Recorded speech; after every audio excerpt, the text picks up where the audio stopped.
उत्तर प्रदेश की 10 विधानसभा सीटों पर उपचुनाव की तारीखों का ऐलान हो चुका है। सीधे हम जोड़ रहे हैं उत्तर प्रदेश सरकार में मंत्री योगेंद्र उपाध्याय जी से। और सर, क्या है तैयारियां, किस तरीके की, बीजेपी की भूमिका किस तरीके से रहने वाली है, क्योंकि इस बार गठबंधन की भी बात कही जा रही है, 9-1 के समीकरण की बात भी हो रही है।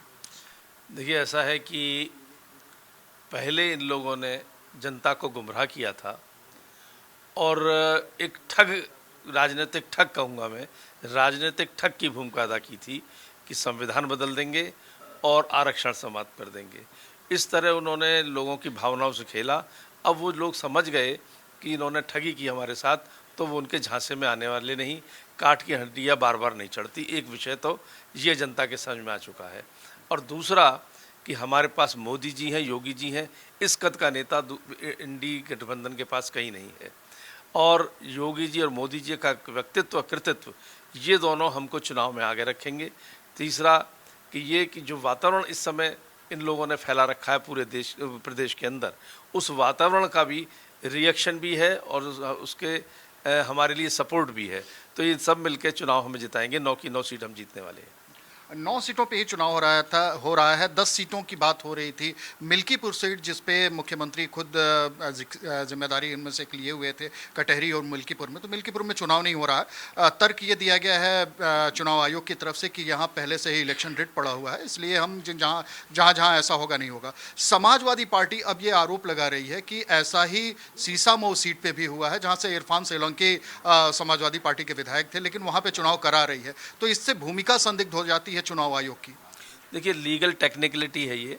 उसमें चुनाव आयोग ने जो देखा होगा, स्टडी की होगी, केस कई बार एक जैसे लगते हैं लेकिन उनके अंदर अलग अलग उसका मिजाज होता है।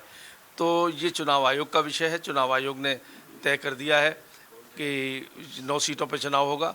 न जाने क्यों ये लोग लोकतंत्र से जुड़ी हुई संस्था को कटघरे में खड़ा करते हैं, जो कि अनैतिक भी है और लोकतंत्र में इसका होना भी नहीं चाहिए।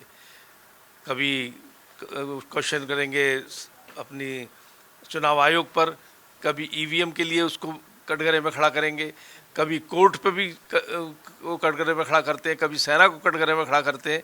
ये स्थिति ठीक नहीं है और किसी भी देश के लिए, किसी भी खासतौर से लोकतांत्रिक देश के लिए ये विपक्ष की भूमिका उचित भी नहीं है। जो निर्णय हुआ है वो 9 सीटों, एक सीट में क्यों जिद किए बैठे हैं, 9 सीट पे सामने आए ना। इसमें चुनाव में हरियाणा का चुनाव जो परिणाम आया है, क्या उसका मुद्दा भी असर डालने वाला है? क्योंकि एक काट आपने जो निकालने की कोशिश की थी, हरियाणा में जो रणनीति थी चुनाव, लगभग कांग्रेस वहाँ पे जीत रही थी और उसके जीत से हार में उसके तब्दील हो गई। बीजेपी तीसरी दफ़ा सरकार बनी। इस बार क्या कुछ इस तरीके की भी रणनीति यहाँ पे बनाने की तैयारी हो गई है पहले से? देखिए, हरियाणा का चुनाव मैंने कहा ना, राजनीतिक ठग थे जिन्होंने उस समय ठगी की। अब वो हरियाणा में वो जनता की निगाह से उतर गई वो ठगी, इसलिए हमारे साथ रहे। और जनता को भी समझ में आ गया कि देश का भविष्य या किसी प्रदेश का भविष्य भारतीय जनता पार्टी के ही सुरक्षित है। ये लोग तो स्वार्थ सिद्ध करके आगे बढ़ेंगे।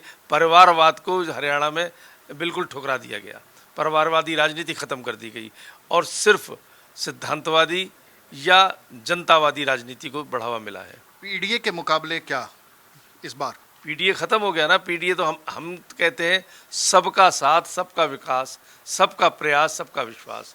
वो पीडीए कहते हैं, यही उनका नारा उनको ले डूबेगा।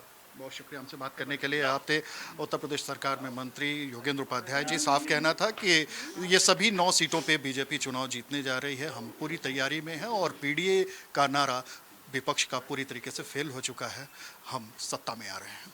वीडियो जर्नलिस्ट सर्वजीत सिंह के साथ अखंड प्रताप शाही, इंडिया डेली, लखनऊ।